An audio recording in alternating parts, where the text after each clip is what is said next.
우리 말씀 보시겠습니다. 빌립보서 2장 12절에서 우리 18절까지 우리 한 절씩 교독하시고 마지막 절 같이 읽겠습니다.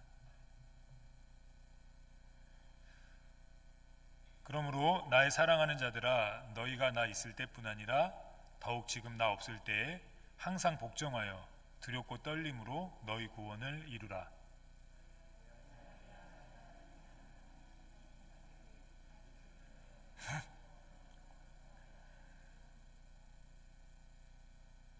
모든 일을 원망과 시비가 없이 하라.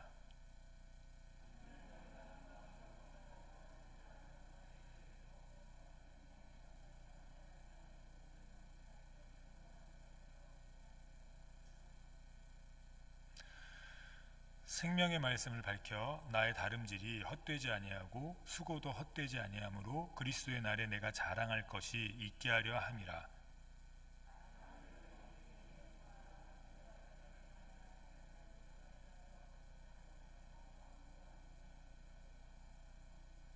같이 읽겠습니다. 이와 같이 너희도 기뻐하고 나와 함께 기뻐하라. 아멘. 구원을 이룬다는 의미라는 제목으로 하나님의 말씀 증거하겠습니다. 이렇게 사람을 만나다 보면 처음에는 모든 사람이 다 좋지요. 그래서 이렇게 사람을 만나시고 오자마자 대부분의 우리 하시는 말씀들 보면 그 사람 참 좋다, 그 사람 참 된 것 같다. 근데 처음 만났을 땐 다 좋습니다. 처음 만났을 때부터 안 좋으면 조금 이상한 거죠. 근데 그것이 이제 6개월이 되고 1년이 돼서 그 사람의 어떤 마음이나 이제 속에 있는 것들이 보여지기 시작하면 실망하는 경우가 참 많습니다. 왜냐하면 우리가 처음에 겪었던, 우리가 생각했던 사람과 의미가 많이 달라졌기 때문이에요. 이렇게 그래서 처음에 만날 때 좀 이렇게 건방진 건 아닌데 처음부터 그냥 자신의 모습을 보여주는 게 참 좋은 것 같습니다. 그럼 이렇게 처음 만난 이유와 이 사람 이런 사람이네 하고 관계를 계속해도 되겠구나라고 결정할 수도 있겠고, 아니면 이 사람은 나랑 같은 부류가 아니니까 만날 필요가 없겠구나라는 처음에 시간 낭비도 하지 않고 감정적인 소모도 하지 않고 그런 것 같습니다. 오늘 본문을 보면 우리가 처음 이렇게 딱 맞닥뜨리는 이 12절의 말씀은 우리를 좀 당황스럽게 합니다. 그래서 우리가 이 말씀을 12절의 말씀을 보고 그렇구나 라고 생각하면 큰 오해와 어떤 이단의 모습으로 빠질 확률이 큽니다. 그러니까 우리가 오늘 이 말씀을 통해서 하나님의 이 속에서 진정으로 의미하는 것이 무엇인지를 우리가 오늘 좀 이렇게 살펴봤으면 좋겠습니다. 오늘 성경에 오늘 우리가 읽은 본문의 핵심은 두렵고 떨림으로 너희 구원을 이루라 라는 겁니다. 두렵고 떨림으로 너희 구원을 이루라. 그래서 오늘 말씀의 제목도 구원을 이룬다는 의미라는 말씀의 제목을 잡았습니다. 구원을 이루라, 이거 무슨 의미일까요? 우리가 생각할 때 이렇게 많이들 생각합니다. 내가 구원받기 위해서, 내가 구원을 이루어내기 위해서 오늘 성경은 두렵고 떨림으로 하나님 말씀에 복종하라는 거구나. 그럼 이제 이단으로 가는 겁니다. 처음부터 잘못 생각하고 가는 거예요. 그럼 이제 나중에 실망하고 전혀 딴 길로 가게 됩니다. 오늘 이 본문은 구원을 이루라는 이 의미가 어떤 의미인지 우리가 알기 위해서는 우리가 이 빌립보서에 나타난 어떤 그 시대적 상황, 그리고 그 빌립보에 있는 교회의 어떤 그 분위기, 이런 것들을 우리가 좀 알아야 이 구원을 이루라는 의미가 어떤 의미인지를 보다 빠르게 알 수 있습니다. 우리 에베소서에 보면 구원에 대한 핵심, 구원을 우리가 어떻게 받았는지 구원에 대한 핵심이 나와 있습니다. 너희는 그 은혜로 말미암아 믿음으로 구원을 받았으니, 바로 다음 것 이제 눌러주면 돼요. 받았으니 이것은 너희에게서 난 것이 아니요 하나님의 선물이라. 행위에서 난 것이 아니니 이는 누구든지 자랑하지 못하게 함이라. 우리가 무엇으로 구원받았습니까? 믿음으로. 근데 그 믿음 앞에 뭐가 있습니까? 은혜예요, 은혜. 어느 때 우리가 은혜라고 얘기하죠? 내가 받을 자격이 없는데 줄 때 은혜라고 하지 않습니까? 내가 일한 것보다 훨씬 더 많은 보수를 줄 때 은혜라고 하거든요. 내가 용서받을 수 없는 상황인데 용서해 줄 때 은혜라고 얘기합니다. 오늘 우리가 받은 구원은 무엇으로 인해 받았다고 얘기합니까? 은혜예요, 은혜. 우리는 원래는 이제 2부 예배는 우리 어린아이들도 같이 예배를 드려서 어린아이들 설교를 한 5분 정도 먼저 하고, 어른들은 2부 예배 어른들은 이제 출석하시는 어른들은 설교를 2번 들어야 하는데, 2부 예배 설교도 드려야 하지만 어린이 설교도 들어야 하거든요. 거기다 이제 2부는 이제 예배가 좀 젊어졌습니다. 우리 어린애들이 같이 참석해서 율동 찬양도 해야 돼요. 물론 어른들은 맨 처음에 구경만 하시겠지만 율동 찬양도 좀 이제 준비 찬양으로 같이 해야 되고, 또 예배 중간에도 찬양 가운데 율동 찬양이 한 곡이 더 있습니다. 저는 바라던 바입니다. 저는 바라던 바인데 이게 의도치 않게 이렇게 예배가 상황이 어쩔 수 없어서 2부 예배는 그렇게 드리게 됐는데, 그 아이들에게 지금 하는 설교가 뭐냐면, 아이들 참 착하고 아이들이 무슨 죄가 있겠습니까? 아이들이 무슨 때가 있겠습니까? 근데 그 아이들에게 지금 계속 하는 설교가 뭐냐면, 너희는 죄인이다라는 거예요. 아이들이 이해 못하겠죠. 근데 아이들도 죄인이거든요. 우리는 구원받을 만한 것이 그 어떤 것도 없습니다. 우리에게 없어요. 진짜 없으세요. 그러니까 착각하시면 안 돼요. 우리 자신에게는 구원받을 만한 조건으로 보여드릴 수 있는 것이 단 하나도 없습니다. 만약에 우리가 하나님 앞에 하나님 전 이것 때문에 구원받을 수 있습니다라고 얘기한다면 주님의 은혜 필요 없습니다. 믿음도 필요 없어요. 우리는 본질상 진노의 자녀예요. 그런데 하나님이 우리를 구원하시기 위해서 하나님이 구원을 완성하셨습니다. 우리가 그 완성에 그 어떤 단 1%의 기여도 한 것이 없어요. 하나님이 친히 행하셨고, 하나님이 친히 이루어 주셨고, 하나님이 친히 완성하셨어요. 그 완성이 누구십니까? 예수 그리스도예요. 그러므로 교회에는 반드시 예수 그리스도의 은혜가 있어야 합니다. 기도할 때도 예수 그리스도의 이름으로 기도합니다라고 해야 합니다. 우리의 죄를 용서받을 때도 그리스도의 피로 용서해 주시옵소서라는 은혜가 있어야 합니다. 두 번째는 그 은혜를 우리가 어떻게 할 때 우리의 것으로 만들 수 있습니까? 믿을 때 만들 수 있어요. 뭐 10억 기부하면 만드는 거 아니고요. 뭐 100억짜리 교회를 지어주면 만드는 거 아니라, 돈 없어도 괜찮아요. 헌금 못 내셔도 괜찮아요. 주님의 그 은혜 제가 믿습니다. 그런데 문제는 제가 믿습니다라고 했지만 오늘 성경은 분명하게 얘기합니다. 그 믿음 또한 하나님이 주신 선물이다. 그러면 우리가 한 게 있습니까? 없습니까? 없어요. 믿음도 내가 믿은 게 아니에요. 오늘 교회 나오신 거 우리가 나온 게 아니에요. 하나님이 불러주셔서 나온 겁니다. 내가 나가야지 하는 순간 어떻게 되는 줄 아십니까? 내가 드러나기 시작합니다. 내 고개가 세워지고, 내가 한 일들을 보여주고 싶어지고, 내가 하는 것들이 나타나게 됩니다. 그리고 결국은 불평과 시기와 원망이 드러나기 시작해요. 오늘 이 자리에 계신 우리 모두는 예수 그리스도의 피로 씻음받았고 구원받았고 부활합니다. 믿으시기 바랍니다. 우리의 생명, 우리의 소망 다 누구에게부터 시작됩니까? 하나님이에요. 주 예수 그리스도라고요. 우리에게 공로 없습니다. 하나님의 은혜이고 하나님의 역사였습니다. 우리를 선택하신 거 왜 선택했는지 모르겠지만 그 또한 하나님의 은혜입니다. 집사님이 되시고 권사님이 되시고 장로님이 되시고 이렇게 목사가 되는 것, 내가 열심히 살아서 된 것 아니라 어쩌다 보니 하나님이 나 선택하셨는데 그 이유 아직 몰라요. 천국 가면 알려주시겠죠. 나를 왜 집사 삼으시고, 나를 왜 권사 삼으시고, 나를 왜 장로 삼으시고 목사 삼으셨는지 몰라요. 근데 하나님의 은혜예요. 내가 잘나서 한 거 아니고 내가 열심히 살아서 한 거 아니라 하나님이 선택하셨기 때문에 은혜로 주신 겁니다. 이 믿음이 우리에게 있어야 돼요. 어떻게 내가 잘나서 집사할 수 있겠습니까?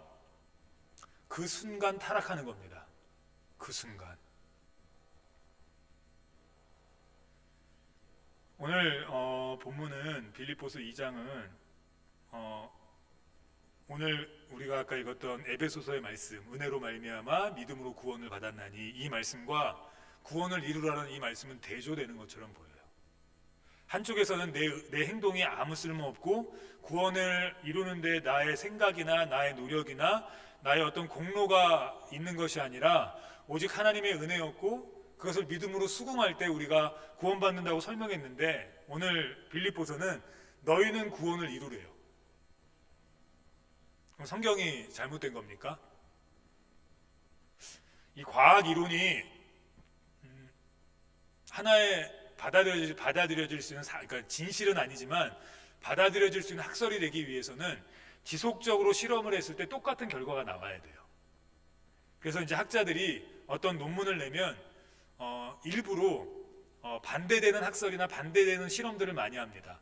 반대되는 실험을 했을 때 그 실험이 나오지 않고 여전히 그 논문이 지시하고 얘기하는 그 실험 결과가 나오면 그것이 100번, 200번, 300번 돼도 똑같이 나오면 그것을 이제 논문, 그러니까 박사, 뭐 학위나 아니면 어떤 일반적으로 사람들에게 공포될 수 있는 일반적인 사실로 인정을 해줍니다. 물론 그래도 이제 그런 것들이 시간이 지나면서 이거 틀린 거구나라고 나올 때도 많지만, 틀리게 되면 어떻게 됩니까? 폐기 처리돼요. 단 한 번이라도 실험을 했는데 그 논문이 주장하는 그 결과와 다른 결과가 나오면 그 논문은 폐기 처리됩니다. 근데 오늘 성경 두 가지 이야기가 나오는 것 같아요.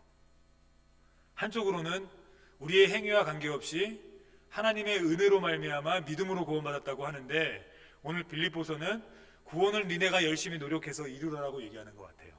그럼 하나님 말씀 폐기 처분해야죠. 안 맞잖아요. 그래서 이단들이 생겨나는 겁니다. 오늘 본문은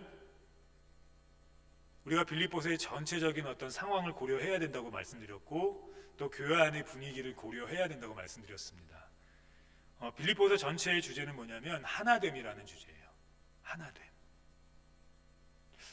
빌립보서의 주제를 우리가 어떻게 많이 알고 있냐면, 이것은 기뻐하라는 단어가 많이 나오거든요. 그래서 기뻐하라가 빌립보서의 주제라고 우리는 생각합니다. 그런데 틀린 것은 아닌데 어느 때 기뻐할 수 있냐는 거예요. 기초가 잘 지어져야 건물이 오래 가는 것처럼, 우리가 어떻게 해야 기뻐함을 오래하고 우리가 어떤 상황 속에서도 기뻐할 수 있냐는 겁니다. 그리고 그 기뻐함의 근간, 기초가 오늘 이 빌립보서가 얘기하는 핵심입니다. 그게 뭐냐면 하나됨이에요. 우리 교회가 언제 막 인상 쓰지 않고 기뻐할 수 있겠습니까? 성도들끼리 하나 될 때 기뻐할 수 있어요. 물론 하나님이 주시는 그 기쁨도 있죠. 그 은혜가 있죠. 근데 그 은혜를 통해서 우리 성도들이 하나 될 때 기쁨이 넘치기 시작해요. 하나님은 분명하게 말씀하십니다. 기뻐하라. 근데 그 기초가 무엇이 되어야 되냐? 오늘 빌립보서 이 교회에게는 하나님이 바울을 통해 얘기하기를 하나 될 때 기뻐할 수 있다고 얘기합니다. 하나 될 때. 왜냐하면 이 당시 이 빌립보 교회 안에는 이제 초기 교회가 세워질 때와 달리 성도들이 은혜를 참 많이 받고, 성도들이 이렇게 경제적으로 은혜를 많이 받았어요. 경제적인 복을 많이 받아서 어느 순간부터인가 자신이 이루어 놓은 것 같고 이것만 있으면 될 것 같은 그런 마음들이 있었던 것 같습니다. 그래서 이기심, 자만심, 독선이 가득했어요. 다 자기 말이 맞는 거예요. 자기 말 조금이라도, 자기 자존심 조금이라도 건드리면 막 화가 나는 겁니다. 그래서 막 편을 가르기 시작했고 막 나눠지기 시작했어요. 이 문제가 굉장히 심각했다고요. 이 배경 속에서 바울이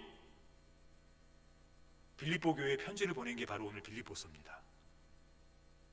그러니까 기뻐하는 게 아니라 기뻐함에 앞서서 바울 사도가 핵심적으로 얘기하고 싶은 게 무엇이었겠습니까? 너네 지금 다 분열돼 있어. 그 분열이 뭐 때문인지 알아? 니네 자만과 시기와 불평과 너네만의 독선 때문이야. 너네 다시 하나 돼야 돼.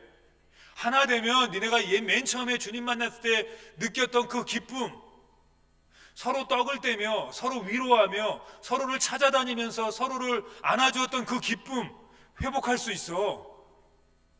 하나 되면 기쁨이 회복돼요.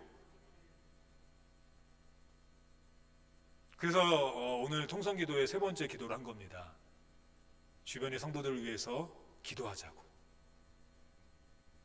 나도 힘든데, 주변을 돌아볼 시간이 없는데, 그래서 기도부터 시작하자고 기도 부탁을 드린 겁니다. 오늘 이 본문 이 12절은 사실은 12절부터 시작하진 않고요. 이제 우리가 글을 읽을 때 보면 이렇게 큰 두꺼운 책이 있다, 그 큰 두꺼운 책이 한 주제로 있다 할지라도 그 책을 이렇게 넘기면서 보면 그 소주제들이 있지 않습니까? 책을 많이들 읽으시죠? 이게 있습니다. 이렇게 요즘에는 특히 더 그게 있어요. 간략하게 한 10페이지 또는 20페이지를 이렇게 기준으로 해서 큰 주제에 합당한 작은 주제들이 있거든요. 그리고 그 주제에 맞는 이야기들을 합니다. 오늘 마찬가지로 우리 성경은 그게 훨씬 더 뛰어나요.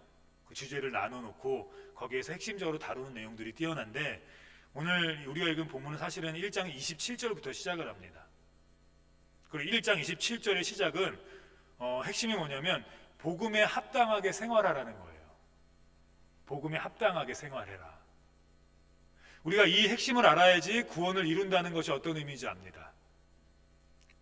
우리가 이걸 잘못 알면 자꾸만 이상한 생각하세요. 내가 이번에 열심히 못 살았어. 이번에 좀 열심히 살아야겠어. 나 이번에 하나님께 좀 이렇게 열심히 해야겠어. 나 천국 못 들어가면 어떡해. 아니라니까요. 그래도 그거 안 하셔도 천국 이미 들어가신다니까요. 천국 들어가고 안 들어가고의 문제가 아닙니다. 이미 우리는 구원받은 하나님의 백성이에요. 거기에서 내가 한 것이 아무것도 없기에 내가 무엇을 한다고 해도 구원받은 것이 취소될 수 없습니다. 하나님의 은혜예요. 십자가의 능력이에요. 근데 우리가 자꾸만 이단이 된다고요. 나 이거 해서 또 구원 못 받는 거 아니야? 나 이거 해서 또 지옥 가. 우리의 무의식 속에 이런 생각들로 아주 가득 차 있어요. 그런데 오늘 성경은 그렇지 않다고 분명히 얘기했고, 오늘 본문도 사실은 그런 의미가 아니라는 겁니다. 27절부터 쭉 시작되는 이 본문은 복음에 합당하게 생활하라는 건데, 그 합당하게 생활하라는 의미의 시작은 그리스도께서 희생하고 우리를 위해서 헌신하시고 우리를 위해 십자가에 못 박히셨으니, 그리고 또한 우리가 그 복음을 믿으니 우리도 그리스도에게 복종하고 우리도 헌신하고 우리도 희생하라는 거예요. 그게 복음에 합당한 열매예요. 희생 없이 어찌 복음에 합당한 열매를 맺을 수 있습니까? 희생 없이 어찌 헌신 없이 어찌 복음에 합당한 열매를 맺을 수 있겠습니까? 구원과는 상관없다니까요. 구원은 받으셨어요. 근데 내 삶의 열매를 나타내기 위해선, 내 삶에서 그리스도의 향기가 나타나기 위해선 나에게 무엇이 필요합니까? 헌신과 희생이 필요해요. 그게 복음에 합당한 생활이에요. 근데 그 핵심은 무엇이냐면, 내가 그래도 직분자인데, 그래도 내가 교회에서 이거 맡았는데, 그래도 하나님이 내게 이만큼의 은혜를 주셨는데 때문이 아니라, 주님이 그 길 걸어가셨으니까, 주님이 그렇게 사셨으니까 그 주님 바라보고 그렇게 가라는 겁니다. 왜냐하면 이 빌립보 교회에 그게 다 사라졌어요. 처음부터 싸운 게 아니었거든요. 처음부터 오만한 게 아니었습니다. 처음부터 서로 손가락질한 게 아니었어요.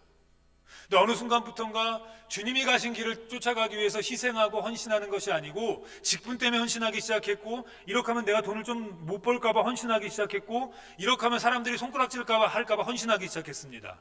내가 그래도 안수집사인데 내가 새벽 예배 안 나가면 이 사람들이 손가락질할 게가, 주님이 가신 길이니까 주님도 새벽 예배 하셨는데 그 피곤하신데도 주님 하셨는데 나도 주님 길 따라가야지가 아니라, 사람들이 손가락질하니까. 그게 시작이었다니까요.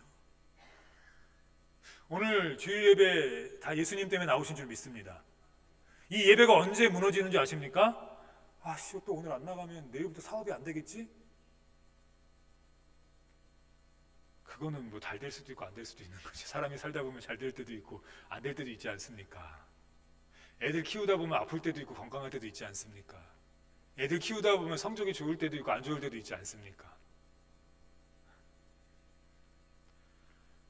근데 우리가 예배를 그런 식으로 접근해서 나오면 무너지기 시작해요. 예배에 합당한 열매를 맺으려면 주님 때문에 나오는 겁니다. 왜요? 예수님 믿어서 그리스도인 됐잖아요. 내가 교회 나오는 이유 무엇 때문입니까? 그리스도인이기 때문에 나오는 거예요. 주님 때문에 나오는 겁니다. 구원 받았기에 나오는 거예요. 내가 예배 나가면 하나님 사업 잘 되게 해주시겠지. 이건 두 번째 문제입니다. 나쁘다는 것이 아니에요. 내가 오늘도 예배 잘 드리면 하나님이 병을 낫게 해주실 수도 있어. 맞습니다. 그러실 수 있어요. 그런데 그것이 주 목적이 되어져 버리면 결국 우리의 신앙이 무너지기 시작해서 오만해지기 시작한다고요. 내가 이렇게 주일 맨날 나왔는데도 하나님 나 축복 안 해주시네? 병 안 고쳐주시네? 내가 이렇게 했는데도 아무것도 안 해주시네? 내 힘으로 살아야겠네? 사업이 잘 됩니다. 역시 내 힘이야. 하나님 별로 필요 없어. 오만해지기 시작하고 독선이 되기 시작하고 이러면 교회가 이제 무너지기 시작하는 거예요.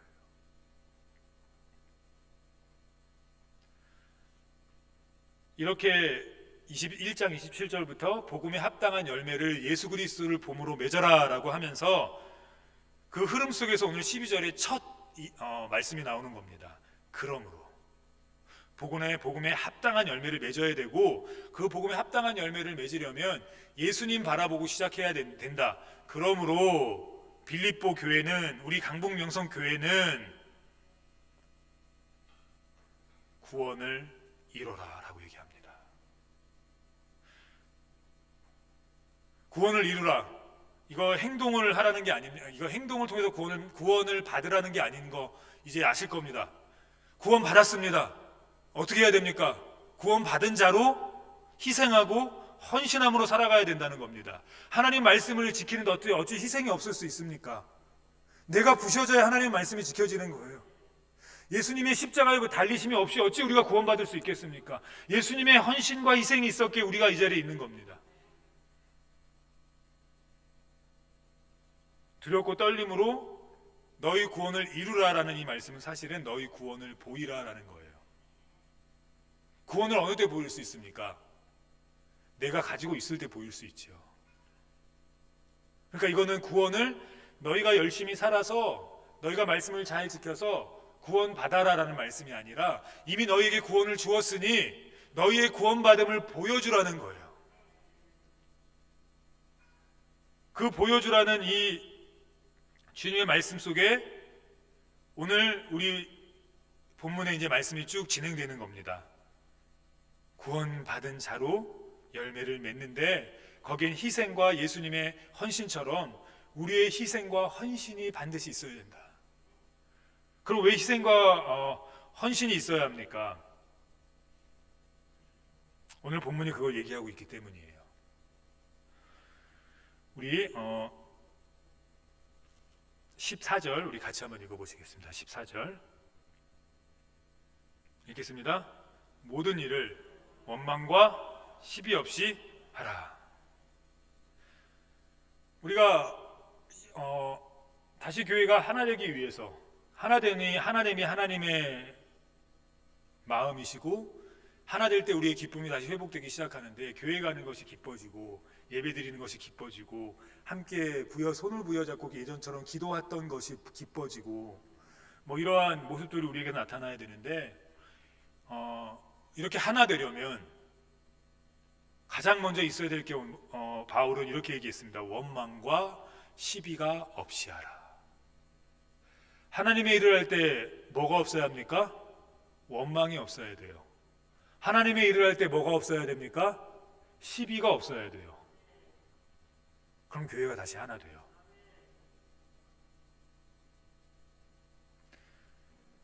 우리 교회 하나님이 역사해 주실 줄 믿습니다. 우리 교회 그럼 하나 돼야 돼요. 지금 다 갈라져 있지 않습니까? 세상은 부자는 부자대로, 가난한 사람 가난한 사람대로, 중산층은 중상층대로, 또 정치하는 이들도 서로 가르지 않습니까? 전 세계가 지금 그래요. 다시 냉전의 시대가 된다고 합니다. 지금 이 러시아 전쟁을 통해서 자꾸만 나눠지고 자꾸만 갈라지고 자꾸만 그래요. 이런 상황 속에서 우리 교회들이 하나 된다면 분명히 주목 다시 할 거예요. 분명히 부자도 교회 다니는 것 같고 가난한 사람도 다니는 것 같고 잘 배운 사람도 다니는 것 같고 못 배운 사람도 다니는 것 같고 권력이 있는 사람도 다니는 것 같고 권력이 없는 사람도 다니는 것 같은데 저 교회는 다 하나가 돼 있어.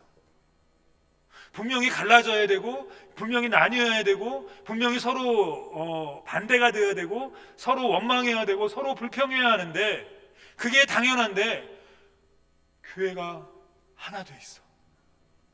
이게 복음의 힘입니다. 그럼 어떻게 해야 우리가 하나 될 수 있습니까? 오늘 첫 번째 이 말씀만 오늘은 우리가 듣고 마칠 건데, 우리가 모든 일을 하는 데 있어서, 그러니까 여기서 모든 일은 교회 일뿐만이 아닙니다. 세상에 우리가 이제 뭐 직장의 일도, 가정의 일도, 뭐 사업도 다 마찬가지인데 그 모든 일을 얘기하는 건데, 일단은 그 시작이 어디서 시작돼야 됩니까? 교회에서 시작돼야 돼요. 왜요? 왜 그렇습니까? 자식과의 원망과 불평은 내 새끼고 내 부모니까 이렇게 조금 이해하면 사라질 수 있거든요. 직장에서의 원망과 불평은 그래도 보수를 받으니까 그래 좀 이렇게 하자 하면 어느 정도는 완벽하게 사라질 수는 없지만 그럴 수 있거든요. 사업체도 마찬가지예요. 근데 교회는 달라요. 교회는 내가 받는 보수가 눈으로 없습니다. 교회는 사실대로 얘기하면 우리가 주님의 피로 한 가족이지만 세상적인 눈으로 볼 땐 다 다른 사람들이에요. 세상 같았으면 멱살 잡을 만한 사람들이 많고 세상 같았으면 한 대 칠 사람들이 억수로 많아요. 내가 이런 사람한테까지 고개를 숙여야 되나? 내가 이런 사람들한테까지 불평을 들어야 되나? 내가 이런 사람들한테까지 내가 시비를 받아야 되나? 이런 상황이 너무 많아요. 그래서 교회 안에서 시비와 원망 없이 우리가 열매를 맺기 시작하면 세상에서도 맺을 수 있어요. 교회가 가장 힘든 곳입니다. 교회가 가장 힘든 곳이에요. 사탄이 그리고 가장 무너뜨리고 가장 힘들게 하는 곳이 교회예요. 그런데 오늘 성경은 분명하게 선포합니다. 하나 돼야 기쁨이 회복되는데, 하나 돼야 우리가 기쁨으로 하나님 앞에 나아갈 수 있는데, 그러려면 첫 번째, 모든 일에 원망과 시비 없이 해라. 그럼 이제 우리가 이렇게 얘기해야겠죠. 원망과 시비 없이 어떻게 합니까? 돈 받고 하는 것도 아니고. 얼마나 교회에 이런 사람 저런 사람, 저희 교회는 그래도 착한 분들이 많죠. 제 친구 목사 얘기 들어보면 정말 과간도 아니에요. 밥 먹으러 올라가고 이런 밥 개도 안 먹는다 이러고요. 처음이니까, 신앙이 별로 안 됐으니까. 11조 얼마 하면서 내가 교회 먹여 살린다 그러고 고개 이렇게 들고 다니고요. 뭐 마음에 상처받은 사람들이 이제 많이 오니까 교회 안에서 막 분란 많이 일어나고요. 막 심지어는 지금은 안 그러지만 그 친구 목사 맨 처음에 있을 때 그 안에서 막 바람 피고요.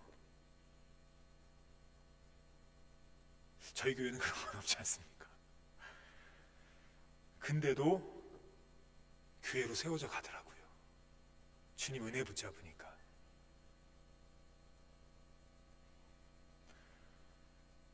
그런 교회가 세워질 수 있었던 핵심은 그 목사님을 필두로 섬겼던 이렇게 주축이 되는 직분자들이 그 일을 할 때 감사로 했다는 거예요.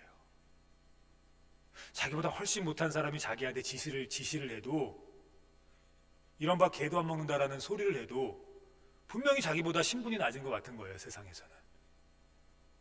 그럼에도 불구하고 원망과 시비 없이 했대요. 그래서 너무 감사하더라고요, 그 친구가.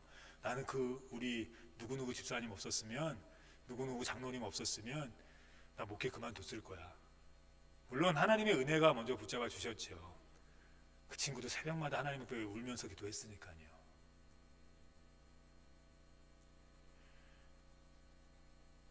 오늘 빌립보 교회도 마찬가지였습니다. 지금 그들이 흔들리는 이유를 그들은 몰랐어요. 그들이 그렇게 독선적이고, 그들이 그렇게 서로 원망하고, 서로 편을 가르고, 서로가 다 너가 잘못했다 그러고 있는지 몰랐어요. 근데 바울은 핵심을 꿰뚫었어요. 야, 그래서 너네 다시 하나 돼야 돼. 안 그러면 너네 무너져. 너네 봐, 기쁨이 하나도 없잖아. 교회 나오면 기뻐해야 되는데 다 인상 쓰고 있잖아. 다 째려보고 있잖아. 다 밥을 먹으면서 불평하고, 교회 청소를 하면서도 불평하고, 찬양하면서도 불평하고, 밥 지으면서도 불평하고, 서로 시비하고, 서로 원망하고, 성도 뒤로 돌아서면 손가락질하면서 욕하고, 쟤는 왜 저렇고 쟤는 왜 저렇고. 근데 그들은 몰랐어요. 그들이 그런지. 그래서 오늘 성경은 분명하게 선포합니다. 어떻게 해요? 원망과 불평 없이 하라. 주님의 일부터. 그럼 세상에 나가서 충분하게 이기실 수 있어요. 근데 문제는 그게 너무 힘들다는 게 현실이죠. 그게 너무 힘듭니다. 너무.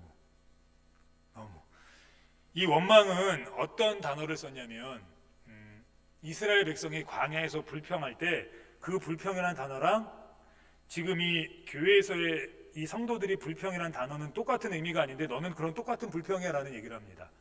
이스라엘 백성의 불평은 합당한 불평이었습니다. 우리의 사람의 생각으로 볼 때. 왜냐하면 지어진 집에서 잠을 자고 주어지는 밥을 먹다가 광야에 나가서 어디서 잡니까? 땅바닥에서 잠을 자고 주님 분명히 가나안 땅 바로 들여보내주신다 그랬는데 40년 뺑뺑이 돌게 하시고 음식을 먹어도 몰이 섞인 음식을 먹었어야 했고 물도 없어서 늘 긴장해야만 살아가야만 했습니다. 그러니까 조건이 준비되지 않은 상황이었어요. 아무 조건도 그들이 감사할 수 있는 조건이 없었습니다. 근데 그때 사용한 단어가 바로 그 불평, 원망이라는 단어예요. 이스라엘 백성한테 하지 말라 그랬거든요.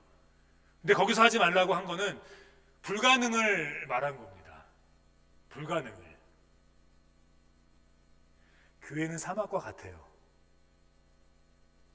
교회에 좋은 사람들이 있어서 내가 해주는 밥 먹으면서 다 나에게 칭찬을 하고 다 나에게 나를 신치 맞들듯이 이렇게 위로할 것이라고 생각하시면 안 돼요. 내가 직분을 감당할 때 세상처럼 수고하셨습니다, 감사합니다라고 얘기하는 성도들이 많으면 좋겠지만 교회는 사막이에요. 불평할 거리밖에 없을 거고 원망할 거리밖에 없을 거예요. 근데 오늘 성경은 뭐라고 얘기합니까? 그럼에도 불구하고 원망을 없애래요. 시비는 뭐냐면요, 시비 이런 게 아니고요, 내 생각과 다른 거예요. 내 생각과 다른 시비 걸지 않습니까? 얘는 왜 이렇게 살아? 쟤는 왜 저기서 저렇게 운전해? 이거 다 뭐 때문에 그런 겁니까? 내 생각과 다른 거예요. 내 생각과 내 판단과. 근데 오늘 성경은 분명하게 얘기하죠. 불평할 수밖에 없는 사막과 같은 교회인데 준비된 게 아무것도 없고 제대로 되어진 게 아무것도 없는 상황이라 불평할 수밖에 없고 원망할 수밖에 없는데 하지마. 그리고 시비 걸지 마. 아무리 네 생각이 맞아도, 아무리 내 뜻이 맞아도. 그래서 이 시비를 다른 말로는, 좋은 말로는 뭐라고 그 단어에 대해 설명해 놨냐면요, 논의, 회의, 토론 이렇게 설명했어요. 그러니까 자기 생각을 피력하는 게 뭡니까? 회의잖아요. 자기 생각을 이렇게, 내 생각은 이렇습니다, 내 주장은 이렇습니다. 왜냐하면 이러한 이유가 있고 이러한 이유가 있어서 이러한 과정을 통해서 이런 결과, 합당한 결과가 나타날 것이기 때문입니다. 그래서 상대방을 설득하는 게 토론이지 않습니까? TV에서도 100분 토론 이런 거 있지 않습니까? 그때 어떻게 합니까? 그들이 자기 생각을 막 얘기하잖아요. 이래서 이렇고. 그래서 상대방의 생각을 얘기하는 어떤 사람들은 막 픽 웃기도 하고, 자기 생각과 다르니까. 얼마든지 자기 생각을 표현할 수 있거든요. 근데 오늘 성경은 그것이 시비라고 얘기합니다. 너무 다르죠. 원망할 수밖에 없는 상황이 원망한 건데, 불평할 수밖에 없는 상황이 불평한 건데, 준비되지 않은 상황에서 가라고 하니까 힘들어서 그런 건데, 아무것도 제대로 되지 않은 상황에서 하라고 하니까 어려워서 그런 건데 하지 말래요. 내 생각에 이게 맞지 않아서 지적한 건데, 그래야 발전이 있지 않습니까? 근데 하나님은 오늘 하지 말래요. 왜 그럴까요? 왜? 그 이유는 우리가 오늘 첫 번째 기도했던 제목에 있습니다. 교회는 하나님의 말씀만이 바릅니다. 내 생각과 달라도, 내 생각에 이 말씀이 합당하지 않은 것 같아도 시비 걸면 안 돼요. 하나님이 가라 하셨으면 가야 돼요. 근데 이 말씀의 훈련을 위해서는 어떻게 해야 되냐면 성도들 사이에 시비 걸지 말아야 돼요. 아, 저 성도는 왜 저래? 저 성도 왜 맨날 저렇게 옷을 입고 오는 거야? 시비 걸 수 있지만, 내 생각과 다르지만, 그래도 이쁘네. 젊을 때 하지. 늦게 나오면 힘들었겠다. 내가 기도해 줘야지. 저 집사님 왜 이렇게 주차 안내를 하는데 인상을 쓰고 해? 다음 주에 내가 도와줘야겠다. 얼마나 힘들면. 이렇게 보이는 성도들끼리의 시비, 자신의 생각이 없어지면 하나님의 말씀이 바로 들리기 시작한다는 거예요.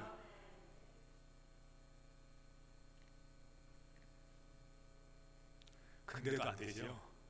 근데 안 돼요. 그래서 하나님께서 13절을 우리에게 주셨습니다. 14절 원망과 시비, 그러므로 원망과 시비 없이 하라 라고 하나님 말씀하시기 전 13절에 이렇게 말씀하셨습니다. 우리 같이 읽겠습니다. 행하시는 이는 하나님이시니 자기의 기쁘신 뜻을 위하여 너희에게 소원을 두고 행하게 하시나니. 누가 하게 하신답니까? 이것 또한 우리가 하는 겁니까? 하나님이 하시는 거예요. 원망이 없이 하고 시비가 없이 하는 이 열매, 화목하게 하는 열매, 이거는 구원을, 내가 이걸 해서 구원받는 게 아니라 구원받아서 구원받음을 보여주기 위해서 우리가 헌신하고 희생하는 건데, 정말 할 수 없는 상황 속에서, 시비를 걸 수밖에 없는 상황 속에서 하는 건데, 이것 또한 내가 하는 것이 아니라 내 안에서 행하시는 이가 하나님이시니 기쁘신 뜻, 이 기쁘신 뜻이 뭐냐면요, 하나님이 좋아하시는 것이에요. 하나님이 좋아하시는 것을 위해서 하나님이 내 안에 소원은 뭐냐면 하고 싶은 마음이에요. 하고 싶은 마음을 주셔서 자발적으로 하게 하신대요. 진짜 하기 싫은데 하나님 하라니까이 아니라, 내가 진짜 하기 싫어도 하나님 나도 돈 준다고 했으니까 해야지가 아니라, 하고 싶어서 안 돼요. 하고 싶어서. 이 일이 어찌 하고 싶어서 됩니까? 어찌 광야를 하고 싶어서 걸어갑니까? 어찌 모래에 섞인 밥을 먹고 싶어서 먹습니까? 어찌 지붕이 없는 땅바닥에서 자고 싶어서 잡니까? 근데 하게 하시면 돼요. 하게 하시면. 야곱이 에서를 에서라는 형을 도망갈 때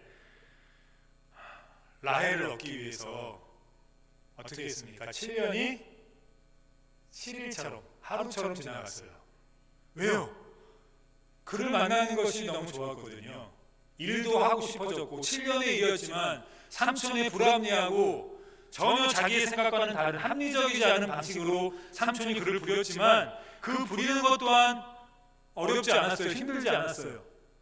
며칠 정도밖에 기다려지지 않았어요. 왜요? 하고 싶어서 하는 것이기 때문이에요. 하고 싶어서 하면 원망이 사라집니다. 하고 싶어서 하면 내 생각이 나타나지 않아요. 왜 부모가 자식에게 집니까? 부모는 자식을 이길 수가 없어요. 절대 못 이겨요. 이 자식 이기는 부모는 조금 헷갈락한 부모예요. 왜 그렇습니까? 부모는 자식에게 하고 싶어서 하기 때문이에요. 근데 자식은 부모에게 하고 싶어서 하기보다는 받고 싶은 게 있어서 해요. 그래서 할 때 하고 싶어 할 때보다 안 할 때가 훨씬 많아요. 근데 부모는 자녀에게 하고 싶어서 하기 때문에 모든 것이 여건이 준비가 안 돼도 해요. 힘들어도 해요. 어려워도 해요.